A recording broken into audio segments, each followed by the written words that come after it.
Hello all of you. आज हम BSc first year maths के मेजर सेकंड पेपर, माइनर और इलेक्टिव के सिलेबस पर चर्चा करने वाले हैं कि आपको इस पेपर में क्या क्या पढ़ना है, कैसे पढ़ना है, कितने नंबर के होंगे और इसके लिए आपको क्या क्या पता होना चाहिए जिससे ये जो पेपर है आपको पढ़ने में बहुत आसानी होगी। सबसे पहली बात, हम पेपर की संरचना के बारे में बात करेंगे। तो यह पेपर आपका टोटल 100 नंबर का होगा, जिसमें से आपके 70 नंबर के आपके थ्योरी के पेपर होंगे और प्लस 30 नंबर आपके सीसी के होंगे। तो ऐसे टोटल कितने नंबर का हो जाएगा? ये 100 नंबर का हो जाएगा, जिसमें से आपको पास होने के लिए 35 नंबर की जरूरत पड़ेगी। मीन्स थ्योरी प्लस सीसी के नंबर मिला के आपको पास होना है। तो पेपर का जो स्ट्रक्चर रहेगा किस टाइप से रहेगा? एक नंबर के आपके 5 क्वेश्चन आएंगे जो क्या होंगे? ऑब्जेक्टिव होंगे। एंड 5 नंबर के आपके 5 क्वेश्चन आएंगे और उसी प्रकार 10 नंबर के आपके 4 क्वेश्चन आएंगे। ये हो गया आपका पेपर का संरचना।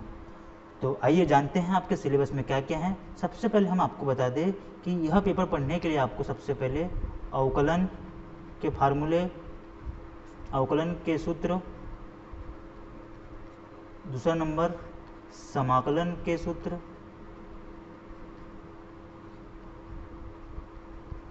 एंड तीसरा आपको त्रिकोणमिति के सूत्र के बारे में पता होना चाहिए। ये तीनों के फार्मूले अगर से आपको अच्छे से तो आप बना सकते हैं। इसलिए आप सभी से अनुरोध है कि आप अवकलन, समाकलन और त्रिकोणमिति जो आपने 12वीं तक के पढ़े हैं वो अच्छे से पढ़ ले और सूत्रों को अच्छे से याद कर ले, ताकि आपको यह पेपर पढ़ने में बहुत आसानी होगी। तो आइए हम जानते हैं कि आपको इस पेपर में पढ़ना क्या क्या है। सबसे पहले यूनिट नंबर फर्स्ट में आपको पढ़ना है भारतीय गणित का विकास, जिसके अंतर्गत आप पढ़ोगे भास्कराचार्य और माधव की जीवनी के बारे में पढ़ोगे। ये भी बहुत इंपॉर्टेंट क्वेश्चन है, यहाँ से पेपर में क्वेश्चन लगभग आता ही है। और आगे हम बात करेंगे यूनिट नंबर 1 में ही। तो सबसे पहले आपका उत्तरोत्तर अवकलन पढ़ोगे, जिसके अंतर्गत आप पढ़ोगे लेबनिज का प्रमेय, मैक्लॉरिन श्रेणी और टेलर श्रेणी। इन सब के लिए आपको अवकलन के फार्मूलों की जरूरत पड़ेगी। उसी प्रकार हम आगे पढ़ेंगे आंशिक अवकलन, जिसके अंतर्गत हम पढ़ेंगे उच्च कोटि का आंशिक अवकलज, समघात फलनों पर आधार का प्रमेय। आगे एक और टॉपिक है इस यूनिट में, अनंत स्पर्शी, बीजीय वक्रों की अनंत स्पर्शी के अस्तित्व होने का प्रतिबंध, समांतर अनंत स्पर्शी, ध्रुवीय वक्रों की अनंत स्पर्शी। तो इसी तरह से आपका यह यूनिट नंबर 1 समाप्त हो जाएगा, जो पूरी तरह से किसके ऊपर आधारित हैं? अवकलन के ऊपर आधारित हैं। इस यूनिट को पढ़ने के लिए आपको अवकलन के पूरे फार्मूले एवं साथ साथ में त्रिकोणमिति के फार्मूले की जरूरत पड़ेगी। अब हम चलते हैं यूनिट नंबर 2 में आप सभी को क्या क्या पढ़ना है। यूनिट नंबर 2 की बात करेंगे। यूनिट नंबर 2 में आपको पढ़ना है वक्रता, कर्वेचर के बारे में। इसके अंतर्गत आप पढ़ोगे वक्रता त्रिज्या के लिए सूत्र, मूल बिंदु पर वक्रता, वक्रता केंद्र, और उसके बाद आप पढ़ोगे उत्तलता, अवतलता, वक्रों की उत्तलता एवं अवतलता, नति परिवर्तन बिंदु, विचित्र बिंदु, बहुल बिंदु। यहाँ से जो पेपर में जो क्वेश्चन आते हैं नति परिवर्तन बिंदु, बहुत ही आईएमपी क्वेश्चन है, यहाँ से टॉपिक है, यहाँ से पेपर में आते ही हैं क्वेश्चन। उसी प्रकार वक्रता त्रिज्या के लिए सूत्र पर भी क्वेश्चन पेपर में आते हैं। और उसी प्रकार आपका वक्रों का अनुरेखण जो 10 नंबर के आपके पेपर में आता ही है, तो इसको अच्छे से पढ़ लीजिएगा। यहाँ से हम आगे चलते हैं यूनिट नंबर 3। यूनिट नंबर 3 के लिए आपको समाकलन की जरूरत पड़ेगी। समाकलन के फार्मूले आपको अच्छे से पता होना चाहिए जो आपने 12वीं में पढ़ा है। तो इसमें क्या पढ़ना है आपको?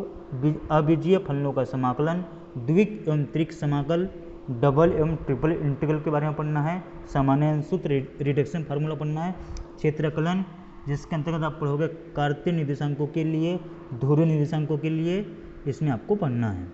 आगे आपको पढ़ना है इसी में चापकलन के बारे में पढ़ना है, कार्तीय निर्देशांकों के लिए और कार्तीसीय निर्देशांकों के लिए।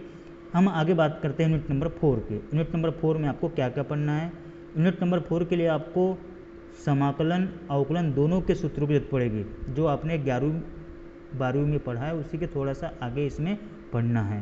तो इसमें क्या क्या पढ़ना है आपको? रैखिक समीकरण में सामान्य अवकल समीकरण, चरों का परिवर्तन, यथातथ अवकल समीकरण, प्रथम कोटि एवं उच्च घातीय अवकल समीकरण, और साथ में क्या पढ़ना है, एक्स वाई और पी में हल होने योग्य समीकरण, एक्स वाई में समघात समीकरण, क्लियरों का समीकरण, विचित्र हल, अवकल समीकरणों के ज्यामितीय अर्थ, लांबिक संच्छेदीय, यह आपको यूनिट नंबर 4 में पढ़ना है। अब लास्ट यूनिट है। लास्ट यूनिट में आपको सबसे पहले पढ़ना है इसमें अचर गुणांकों वाले रैखिक समीकरण, साधारण रैखिक समघात अवकल समीकरण, द्वितीय कोटि के रैखिक अवकल समीकरण, परतंत्र चर के परिवर्तन द्वारा समीकरणों का रूपांतरण और प्राचल विचरण की विधि।